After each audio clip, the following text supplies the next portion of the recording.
So real quick, my name is Paul Volson. This is our CyberSecurity 101 and mentorship course. I'm introducing Sila, who will be doing a presentation on ethical hacking and penetration testing here. So Sila, have at it. Yeah, thanks very much, Pavel, for the introduction. As you said, I'm going to do a presentation on ethical hacking and penetration testing. It's going to be a brief one. So what is ethical hacking? Ethical hacking, also called penetration testing or pen testing. It is a process of testing systems and networks for vulnerabilities and threats. Why we want to do a penetration test in a company? We want to do a penetration test in a company to improve the security of the network or a system, depending on what kind of penetration testing we are doing. Ethical hackers or penetration testers will mimic the technologies and techniques and tools used by cyber criminals, but without causing any damage. So they are using their skills for good.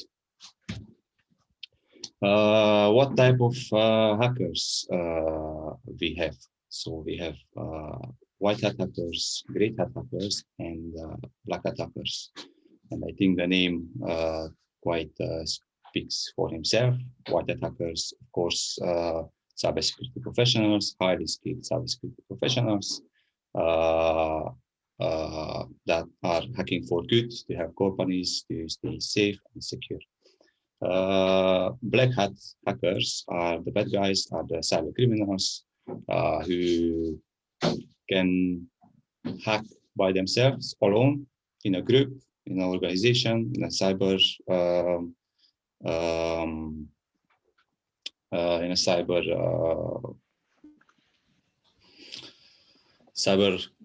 cyber criminal organization.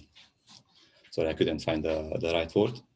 So yeah, they are the bad guys. They do this for financial gain and for reputation.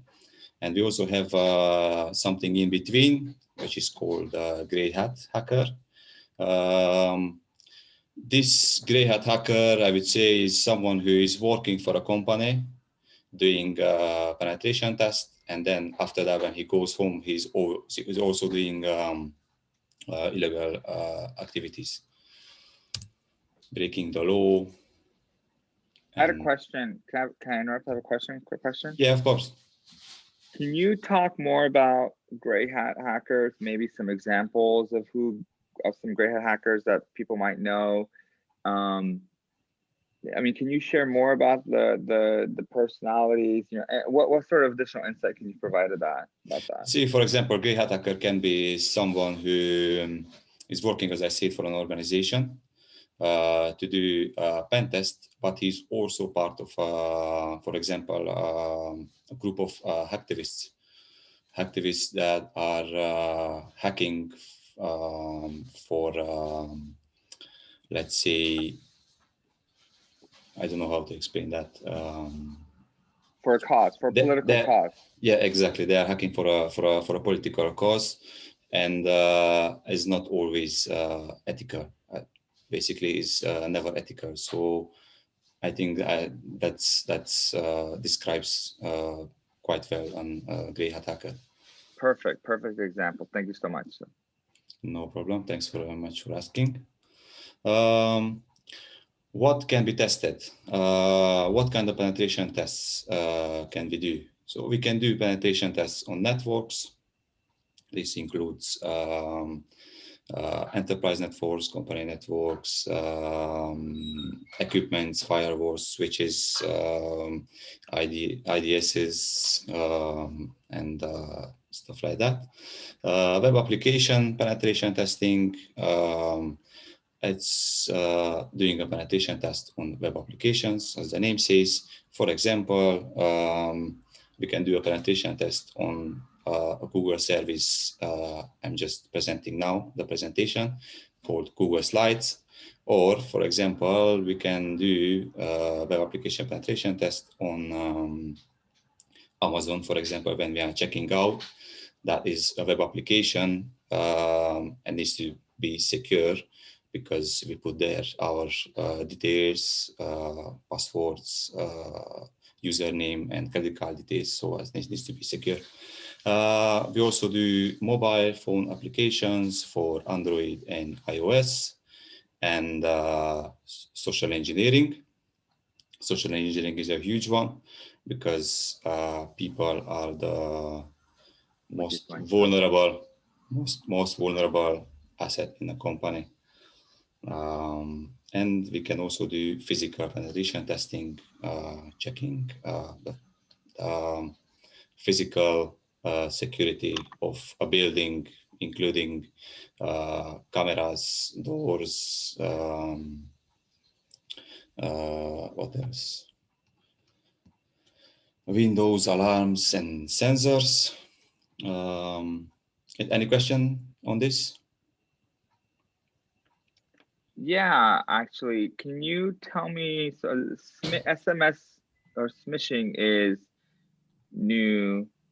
Yeah, sorry, I did forget to talk about this image here. So phishing attacks are usually coming through your email inbox, usually with a link you need to click on, and we need to, how can we identify a phishing attack is by they're usually trying to make us to do something urgently. Click here because if not in 24 hours, we will close your account, for example. So that, yeah, that's coming through your email inbox. Spear phishing, it's more a targeted attack. For example, is where someone wants to do a spear phishing attack, for example, on Jeff Bezos. So that's a targeted attack on only one person. Phishing attack is gathering information online about an individual and then trying to impersonate someone over the phone, maybe to gain access to an account at an internet provider, for example, change passwords or stuff like that. Smishing attack is similar to the phishing attack. The only difference is, can you hear me? Yes. Yeah. So smishing attack is similar to the phishing one. The only difference is that it's coming through an SMS, a message on your phone. Mining social media. We all know that on social media, people tend to put a lot of personal details, and then hacker and then someone with a malicious intent can come on our social media page and gather all the information we already posted there, and using, for example, for an phishing attack, date of birth, name, school, and sister's, brother's name, and stuff like that. Any question on this? Yeah, I had one. I've heard that like two-factor authentication with SMS isn't as secure as other methods. Is that true? And do you know anything about that you can elaborate on? Well, two-factor authentication can be bypassed, as far as I know. I can't tell you how it's done because I never done it. But with a SIM swap, for example, using a phishing attack, for example, if I know a lot of information about Pavel, I can call up his telephone provider, his phone provider, and change his password. I can pretend I forget my password and I can reset my password. Change his password, and I can get access to his account, and eventually I can do a SIM swap, basically stopping his phone services on his own phone and transferring it on my phone. As you can find more detail about that by a Google search or on YouTube. I seen a video as well a long time ago. not 100% sure how this is done, but I know that it's possible. Any questions? I can speak a little bit. Can I add just a little bit to that, Sila? Of course, of course. So one of the reasons I believe the SMS is not as good two-factor is because SMS can be more easily intercepted, especially in countries that don't have the privacy laws or don't care. And so what you do is you basically perform a man-in-the-middle attack, and you put in a device that will capture the SMS messages that are going out. So then you can capture them, see where they're from and to. So you're getting an SMS message from AT&T, and you can read perhaps you can read the contents. It depends if it's encrypted or not. You can capture it and send that, and then send another information, a forged message, to the actual receiver, or just capture it period. So for example, in the Iranian political revolution, what the Iranians did is they captured a lot of the SMS messages. In Mexico, for example, this is a tricky subject, but there's American companies that provide law enforcement devices to hack phones. And guess what? They got sold to Mexico, and now the drug dealers and drug cartels are using them against people. So the short answer is that you can get devices that intercept messages. And I think that's what makes SMS less strong than sending it through an application, for example, that's over the internet, but it's over HTTPS, it's over a secure channel. Exactly. That's fascinating. Thank you, guys. And in addition to the attack that Sila mentioned, and those are just two possible ways to do attacks, and there's others ones. Of course, it's more in depth and more complicated than I just explained. I was basically scratching the surface of this, but gives you an idea, so you can go out and research more about the actual attack if you want. Can go next slide.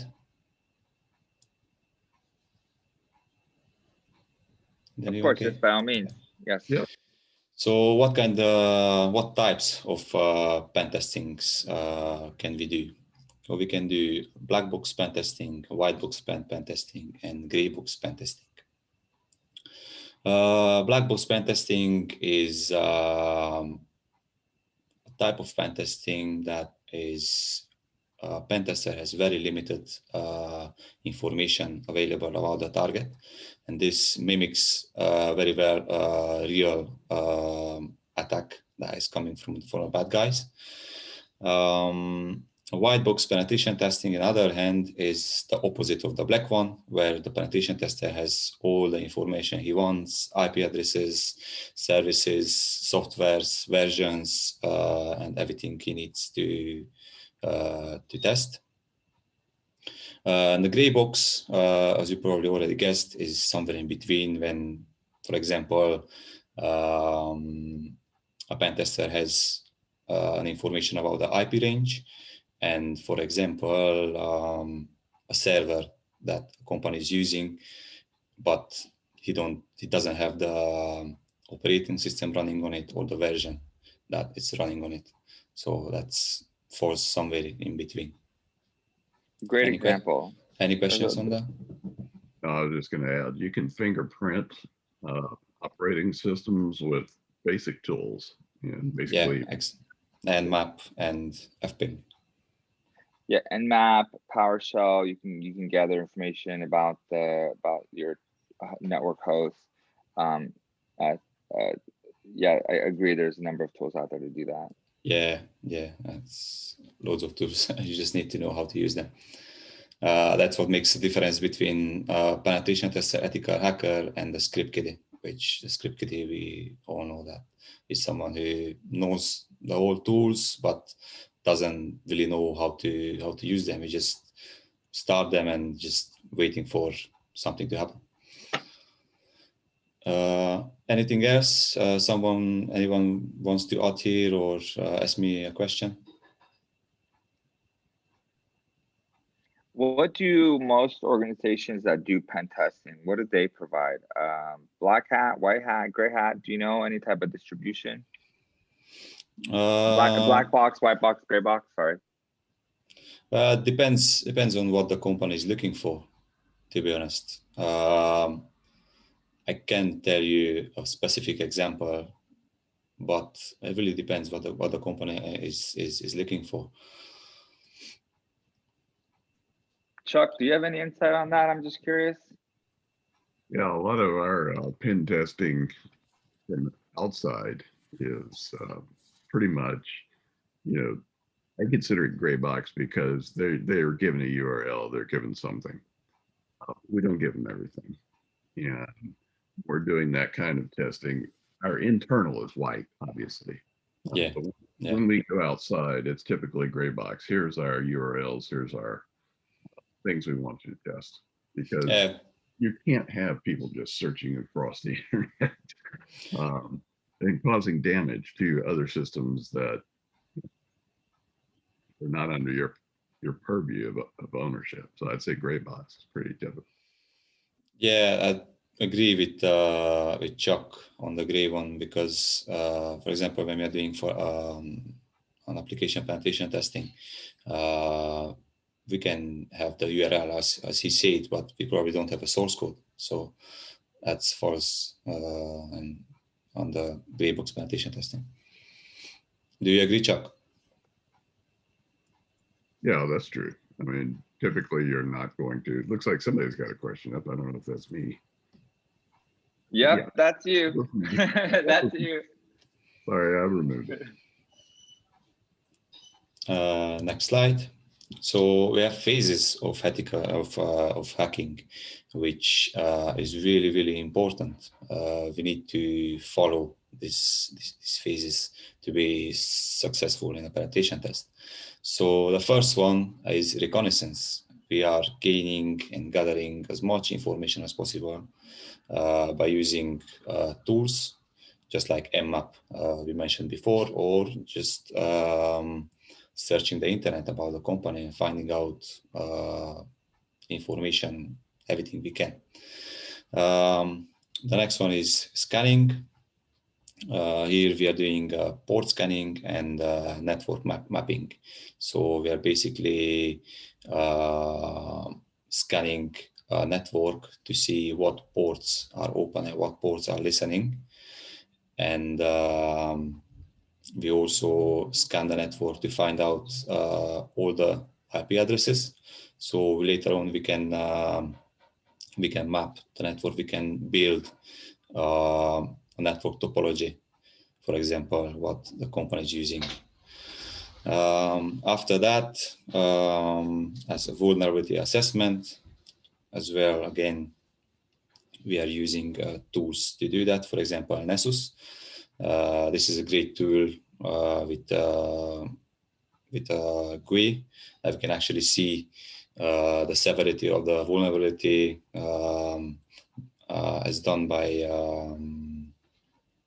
it's color coded. So the red one is very bad, and then it goes up from there. And then we can see the possible vulnerabilities that can be exploited. After we have all that, we are moving on to the exploitation phase when we are gaining access. And when we are gaining access and we are trying to elevate our privileges, trying to move further left and right to other users, other things, to find more vulnerabilities within a system or a network. And when we finished everything, all the phases, we are moving on to the reporting phase, where we report all the findings, how we did the penetration test, what steps we took, what vulnerabilities we find, and most importantly, how can we resolve the problems? How can we secure them? Any question on this? Not a question so much. Yeah, it's just a comment. This is phases of ethical hacking. What you actually see, though, in the real world is that once they found an exploitation, they're not going to report it back to the company if it's not an ethical hacker. Yeah, this this is the phases of ethical hacking. Sorry, my title is not accurate. Yeah, it's the phases of ethical hacking. Yeah, if that's what you were saying. This is the entry point here is networking, right? But that's not the only entry point. So no. This is just an example of that. Yeah, this is an example of the ethical side. There are also additional forms of hacking. Yeah. When doing these social engineering, shoulder surfing, and sliding in on dumpster diving. Dumpster diving, sliding in on somebody else's, opening a door to let you in, just following right through. I will recommend on that a really good book to read. It's really interesting at the end of this presentation. And there's also, so the other piece here that in my opinion, is application attacks. So vulnerable applications, right? You may not come in through a particular network port, but you can have a payload. So like Adobe's a good example. You have a vulnerable version of Adobe and you open a PDF that takes advantage of a escalation of privilege attack, or buffer overflow that turns into an escalation of privilege, for example. So that's an example of coming through email or downloading a file and taking advantage of Adobe, or Flash, right? Flash is another one. But the point being is that in all these cases, right, you need an entry point, and whether it's in the application, whether it's in the networking stack, whether it's in the person and the social engineering, whether it's email, you need to get data somewhere in the application or in the operating system to execute data that is bad or that causes harm to the system. So anyway, that's all that I want to emphasize. The phases are still the same. Doesn't matter on what penetration testing you are doing. Yeah, it's very similar, right? Reconnaissance or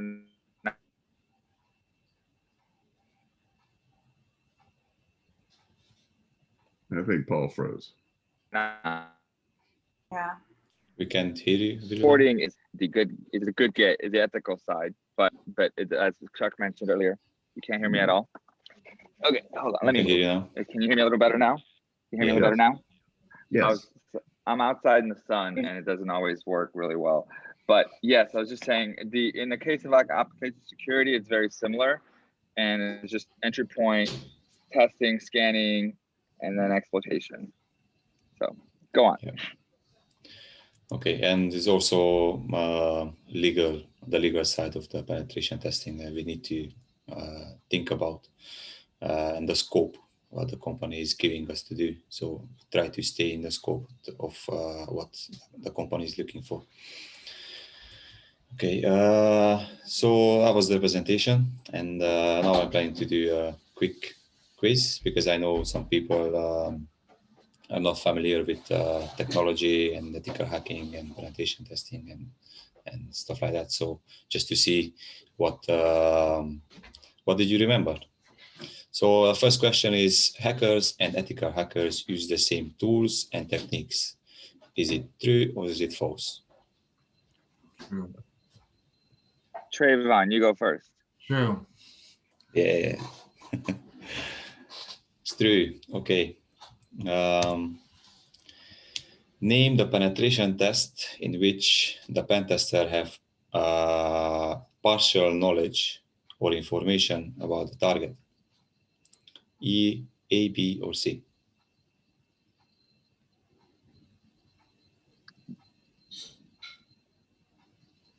They have partial knowledge about the target. They don't know. Doina, do you want to go? Do you want to take that one? Are you there, Doina? All right. Yeah, sorry, it took a while to unmute. Okay, so let me read the question again. I'll go with black box. Go ahead, Sila. It's a wrong answer because it's a gray box. At the gray box is when a pen tester knows a little bit about the target. White one is when we know everything. Black one is when we don't know anything. I thought the gray one, they have like a clear idea, like what are they targeting, don't they? Like. No, that's the white one. That's the white one when we know a lot info, everything basically about the target. The black one is when we don't know anything, and the gray one falls in between. Oh, okay. A little way to like remember this, because in my studies I remember getting super confused by this. The way I think about black box is like black box testing, like you're in the dark, like it's a black box. You have no idea what you're walking into. Exactly, that's a very good way to think about it. Huh? That's what I memorize. And then in the white box, like everything's bright, it's all clear, you know everything. So the gray box is just somewhere in the middle. It's so just black very dark, foggy. Don't know nothing. White box opposite, gray is in the middle. Yeah, very good example, Trevon. Thank you. Of course. Next question. Which is not a step in penetration testing? A, B, or C?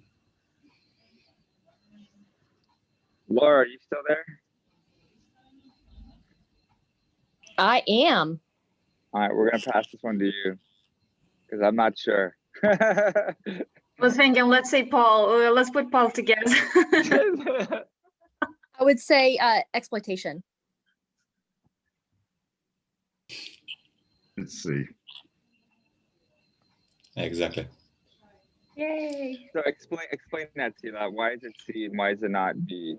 Well, I already talked about, the first phase of penetration testing is gathering information, reconnaissance. And the third or fourth step is exploitation. And then malware analysis is a totally different thing, is analyzing code, if I'm not mistaken. But you're analyzing a program and exploit or something after the fact. Yes. It's not part of the pen test. Yes. Okay. Next question. What is the weakest link in security? Oh, let me take this one. It's too easy for you. You go next. No, smart devices. Okay. Anyone else? C. People. Yeah. What? No way. Yeah. Yeah, Man. let's see. People. Smart devices are a huge thing now. IoT, like your Google Assistant and your smart TV and your stuff like that. Physical security is physical security of a building, and then the greatest and the biggest and the weakest security in a company are people, because people can be influenced. Okay. Thank you for listening to me. Thank you for asking questions. And any more questions, if you have, I'm happy to answer. That was a fantastic presentation, Sila. That was absolutely amazing. And I learned from it quite a bit. I just have a quick question. Did you actually put the graphics on this together? Like, did you actually put everything? I used the template. Okay. Wow, that's freaking amazing. I hope you can put that up on LinkedIn or somewhere so that people can see this presentation, because I think it's a really good introduction to it. So thank you for doing that. So now that we talked about anybody have any questions before you move on to the next phase for this? Is there like any resources that you would include with your presentation for people who want to know more information? To be honest, the resources I used is from my studies, what I'm studying just now. As I said, I'm studying for the AJPT, the Junior Penetration Testing Certification by Alien Security. So everything is included in this presentation. You will find it there. You go on the INE website. You register over there. The course is for free. So you can, even if you don't want to take the exam, you can find a lot of information for free in a very nice and structured way with videos and labs as well. Awesome, thank you. No problem, man. Okay, we are moving next to social engineering. We talked about social engineering, and people are the weakest in a company. And for this, I want to give you an example, and I will play a video. And after that, I will try to demonstrate a phishing attack. So let's see, this video is only 3 minutes. Is the sound going through? Yeah. Is anyone can hear? Yes. Yeah. I can hear you.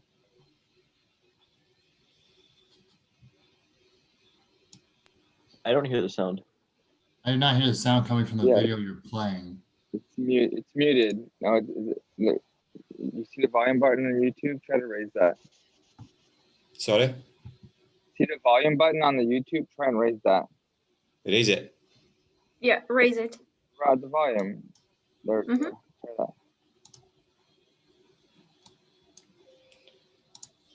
Is it better Oh, I now? know. No, because you have your headphone on. Right. You have to go on speaker so the mic can pick it up.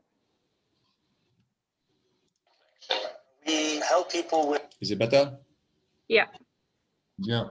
human security issues by testing vulnerabilities for like a network test, but it's for the people network. We test those vulnerabilities, see where the holes are, and then help people learn so they can patch them. Can we try some of this? Can we try some? Yeah. See if it works. Yeah, we probably could have our star Visher here make some phone calls as Let's do it. Sure. Do you want to do a sample phishing call? What's phishing? Phishing is voice solicitation, and basically what you do is you use the phone to extract information or data points that can be used in a later attack. Let's do it. Who are you gonna call? Maybe I'll call your cell phone provider Okay. and see if I can get them to give me your email address. I bet they're good. I bet they have my back. But yeah, go for it. I'm gonna spoof from your number, so it's gonna look like it's calling from you. Okay. Hi, I'm so sorry. Can you hear me okay? My baby, I'm sorry. My husband's like, we're about to apply for a loan and we just had a baby and he's like, get this done by today. So I'm so sorry. I can't call you back. I'm trying to log into our account for uses information and I can't remember what email address we used to log the account. The baby's crying and can you help me? Awesome.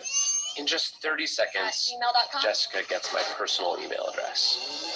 Now, if I needed to add our older daughter on our account so she could call in and make changes, how would I need to go about doing that? You would have to send me a secure PIN through a text message? Yeah, well, the thing is, I don't think I'll be able to receive a text message if I'm on the phone. Oh, I'm not on there either? So I thought when we got married, he added me to the account. Okay, my Jessica name is uses my girlfriend's name and a fake social security number 5127. to set up her own personal access to my account. Wait, I'm sorry. So there's no password on my account right now? Can I set that up? She even gets the support person to change my password. Thank you so much for your help today. So she just basically blocked me out of my own account. I'll get her fed after this. All right, thank you. Holy shit. So they just gave you access to my entire cell phone account. You're gonna have to go on and change your password now because it's Jess, my name. And all it took was a crying baby and a phone call. Yes. I really thought that my cell phone company would protect me. I mean, like.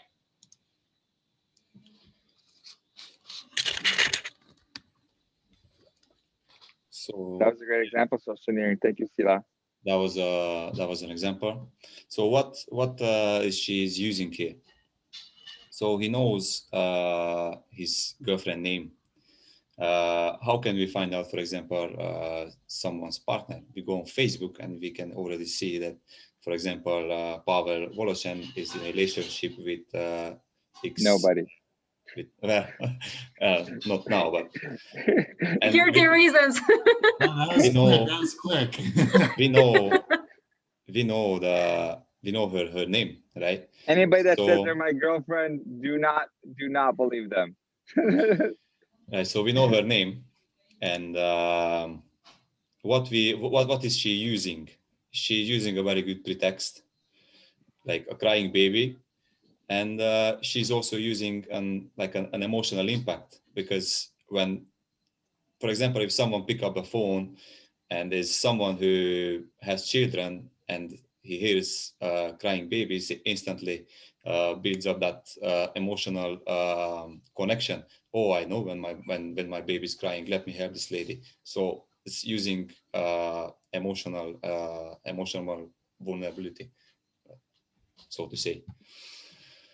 That's an awesome presentation and example, Sila.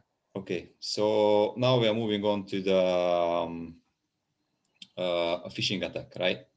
So for this, I am going to use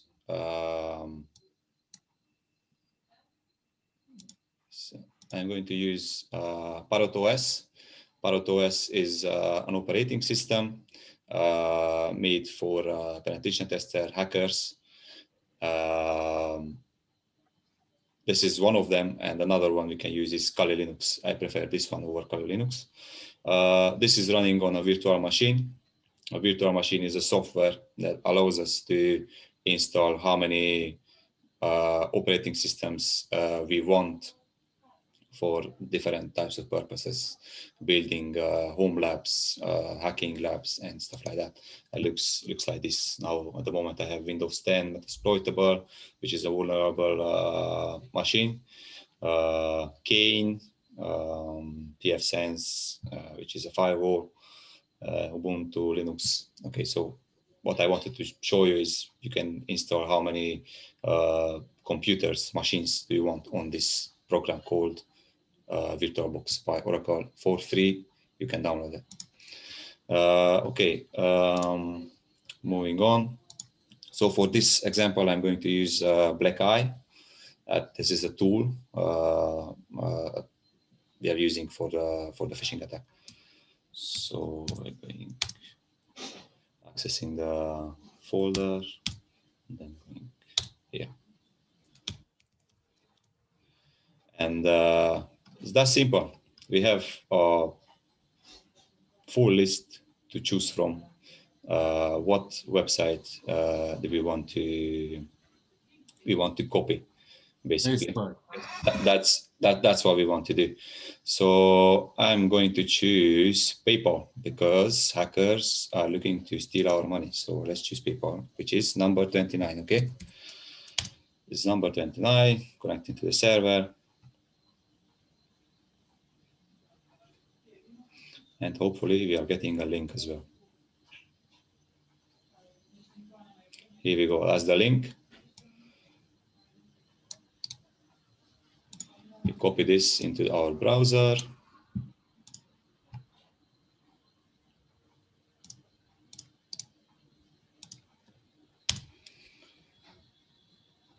And here it is. It looks exactly like the real one. And when we click the link and access it, we also have a bunch of information here about my public IP, about the browser I'm using, but I'm not using Mozilla. We also have information about the internet provider I'm using, which is Virgin Media. It says that I'm in Europe, I'm in the UK, I'm in the state 5, and in the city location, Kirkcaldy, which is not accurate, but very close. Okay, so now we are putting our email address. For example, we are putting Szilamer, Gyorgy @gmail.com. And we are putting a password.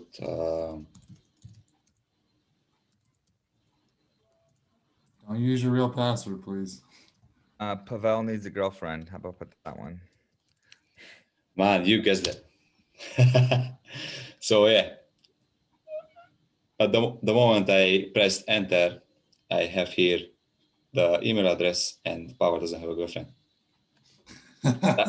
That's the well, I probably misspelled that, but yeah. So I have the password here in clear text.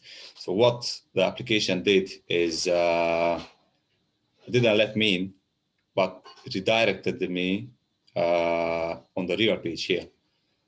Not even think, I wouldn't even think about like if I would be a normal person or or maybe someone older who doesn't have, you know, doesn't know much about technology. I wouldn't even think why I couldn't log in. Let me try again. And then second time, of course, they redirected you to the real page, and then now you can log in without even knowing that you actually give your credentials, your password and everything. So this is the real page, and we already saw the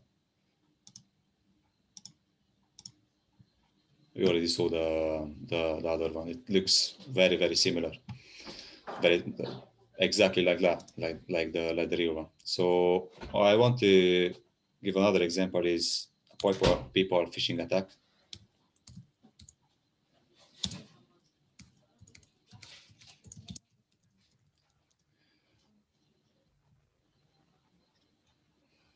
I also forgot to mention about the link we used. You see the link.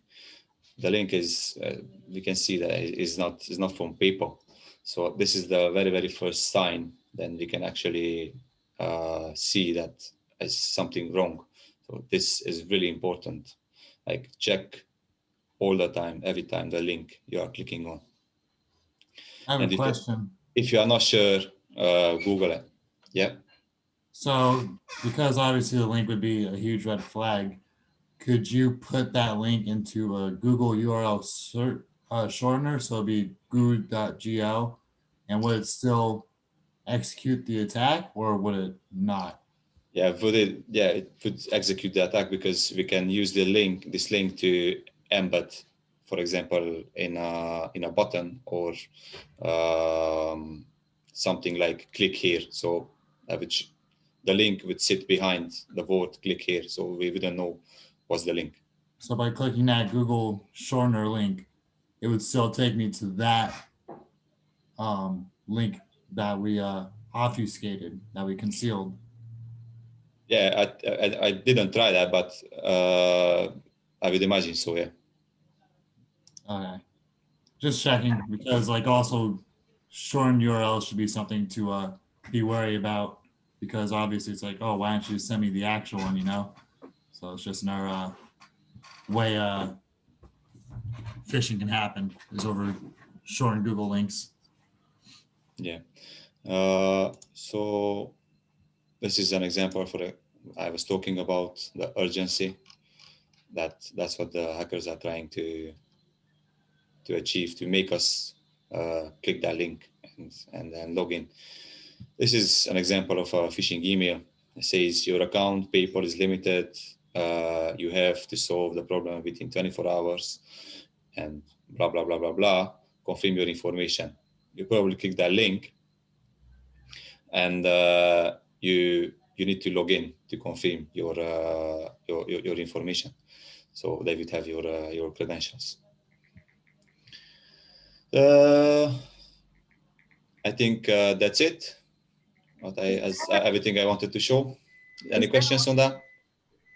Yeah, I have a question. No problem. Is there a way to make that link look like it's from PayPal?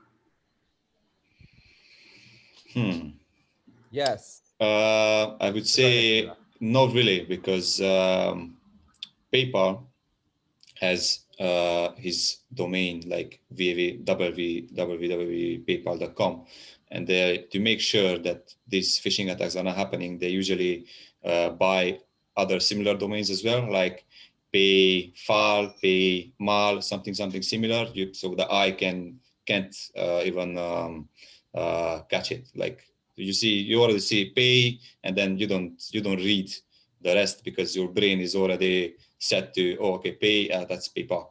So they usually buy similar domains to avoid phishing attacks. You can do it though if you do something like a subdomain. You could do a pa.ypal.com, and you get close enough. so that you could obfuscate the whole thing and basically get somebody to click on it if they didn't look carefully. So yes, there are ways to do that, but It's nothing impossible. Huh? Yeah, it's not impossible. It's not impossible. There are people that are doing those things. The typical clue, though, is to look through and check the email source. If you look at the DKIM, the DKIM, the SPF, other things in the source are generally out there that are getting away, but most of them are pretty stupid, fortunately, and they're very poor spelling, fortunately, for the most part. But you're still going to see some very sophisticated ones out there that are very well done. And you have to be very careful when clicking on those things. Exactly. The very first sign is checking the source from where the email is coming, and look very carefully for misspellings. These are the things you need to look out for. But as Chuck said, these things are getting smarter and smarter, so it's getting harder and harder to actually catch them. Okay, any more questions? Thank you, Sila, for that awesome presentation on pen testing, the introduction, the examples that you gave, like really tied it all in. And for the class, there's a lot that I saw that I hadn't seen before. So thank you so much for sharing. I know it's a lot of work putting together presentations. I hope it was a good learning experience for you while you were putting it together. Yeah, definitely is. That's why I like to do these things, people, you know about these things, but as you progress in your learning, you start forgetting about it. So it's always good to go back to the basics and reinforce your knowledge. So that was a really good thing to do now. I also want to, as we talked about social engineering, I would like to make a book recommendation I'm just listening to on Audible.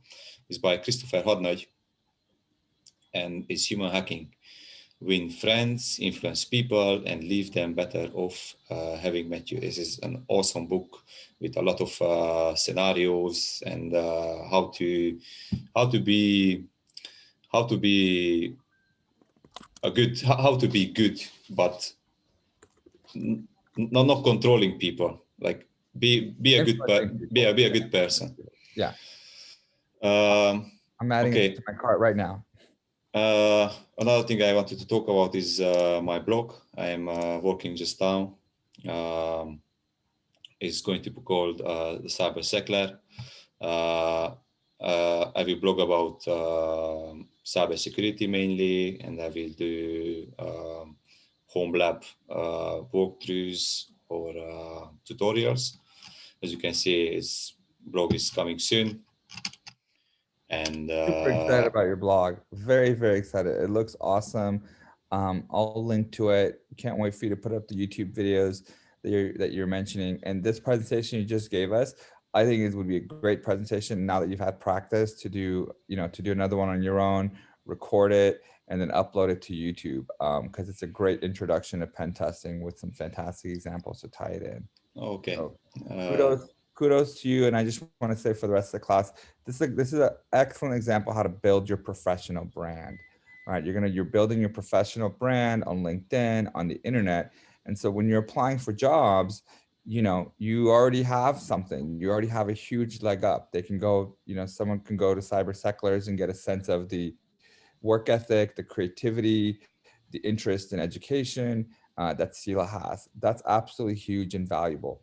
And something like this does take a little bit of time for your investment, but it's not extremely technically difficult to do. It doesn't have to be this advanced. As we talked about in our LinkedIn class, just by sharing content, by creating content, that builds your reputation and your professional brand. So thank you, Sila, for showing a great example how this is done.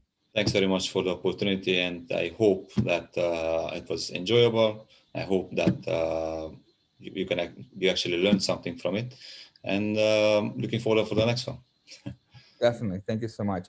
So No this problem. is actually excellent. I wanted Evan was able to make it. There's just a miscommunication on timing. But Evan just joined us, Evan Gertis. He is an experienced pen tester. He has tutorials and on YouTube, and he has content. He reached out to me to discuss how he might be able to reach students and add value and help, just the same way that me and Chuck and Doina like to do. So Evan, thank you for joining the class. Give yourself an introduction a little bit just to the rest of the class, and then I'll have the students introduce themselves and then just mention to you the other more senior folks that are on the course as well. So thank you, Evan. Yeah, awesome. Well, and Sila, awesome demonstration. That is so cool to see how people can get started with Parrot OS and get in there and do some stuff. And it's just interesting. I feel like the field of cybersecurity it's one of the really awesome parts about being in pen testing is those problems you never get the final solution. You just get like the thing that works, and it's such an interesting experience to be constantly learning, constantly challenged, constantly looking for new ways to grow. But yeah, thank you for like putting together this meeting. I'm super excited to meet all of you, and I'm really passionate about connecting people. I want to help people get into this field. It's really rewarding, and I can say it's been a year that I've been a penetration tester officially, and it came from just messing with things, talking with people, doing this sort of activity, which is like amazing that Pavel has put this whole group of people together, because it's hard to find communities where people are just ready to connect each other to different places. So yeah, I work for NetFoundry. I'm a penetration tester. I've been with NetFoundry now for over a year, and we do zero trust networking. I am a security engineer, but my official role is a penetration tester. So I've kind of evolved from just finding the issues that we have in our application to now I find the issues, I go back and I fix them. And what that does is it creates this really interesting cycle where you almost kind of you can see patterns. Like I can see patterns when it comes to SQL injection, things that we have kind of going on there. But we use a lot of interesting tools. So if anyone's interested in the defensive side of security, I'm happy to kind of introduce you into some of those tools that we use. We use automatic code scanning. We use Sonar Cloud for looking for high security vulnerabilities. And we use automation to get that information to developers so they can fix their flaws. And if they can't fix them, I'll go in and do them. But that's pretty much what I do. Thank you, Evan, for that introduction and the mentorship and value that you're willing to add to the class. So Sila and Trayvon, you guys are really interested in this field. Please reach out to Evan with any questions that you have, any advice that you're looking for. He's really offered himself and his resources in this time to help out those that are looking to get into pen testing, and I know you guys are. So I want to let maybe Sila and Trayvon just to do a quick introduction of themselves to Evan, and then maybe how you guys would want to interact with him, and then and Amy as well, perhaps. Me, Chuck, and Doina, we're more senior members, so and you already know me, so I'm going to skip the introduction in the interest of time. We're here to support the class. So Trayvon, Sila, Amy, maybe give yourself a quick introduction to Evan. Sure, I guess I'll go first. Pleasure to meet you, Evan. It's nice to have you on board. I'm Trayvon. I am really new to IT. I've only been in the field for about 6 months now, and I was looking to get my hands and feet dirty with penetration testing. Right now, I'm Network Plus certified, Security Plus certified, and I'm working towards my CISA because I feel like in order to exploit things, you should know how they work. So that's kind of been my my route, my path. I plan on getting the Pen Test Plus and CAS Plus afterwards, and working towards the OSCP for the end of 2021. Basically, one of the things I really want to get under my belt is technical skills. That's something that I feel is very important, especially with penetration testing. So if you could help point me to any resources. Right now, I'm trying to get started with Over the Wire Bandit. If you have any suggestions, let me know, and I'd be really happy to listen. Thank you, Chair, for the introduction. Sila, do you want to introduce yourself? I know he's heard your presentation, most of it, so he's probably got a good sense, but maybe just share what your ambitions are professionally and career, what you might do. Of course. I already reached out to Ivan on LinkedIn. saying thank you to him for joining to this group. So yeah, my name is Szilamer Gyorgy. I am Hungarian and Romanian, both at the same time. I'm studying for the EJPT, as you probably already heard, by Internet Security.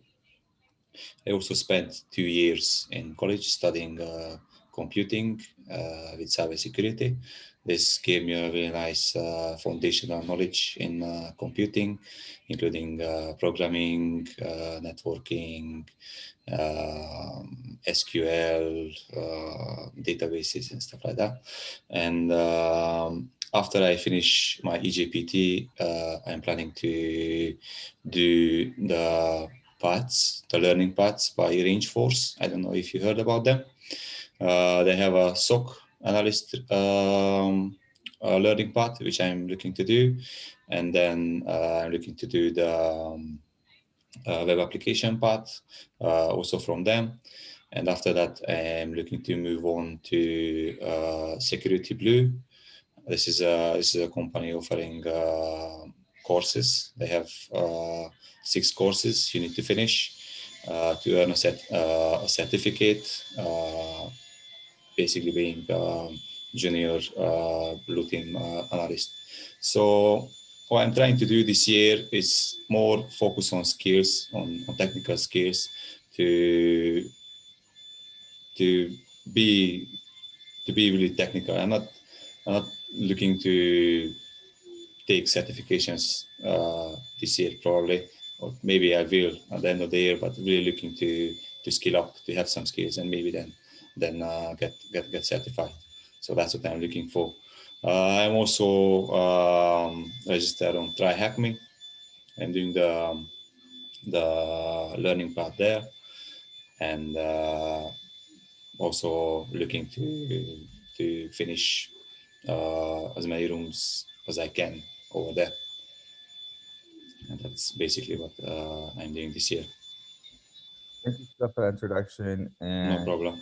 And Evan, now you have some background on Trayvon and Sila. They're the ones currently in the class that are most interested in pen testing.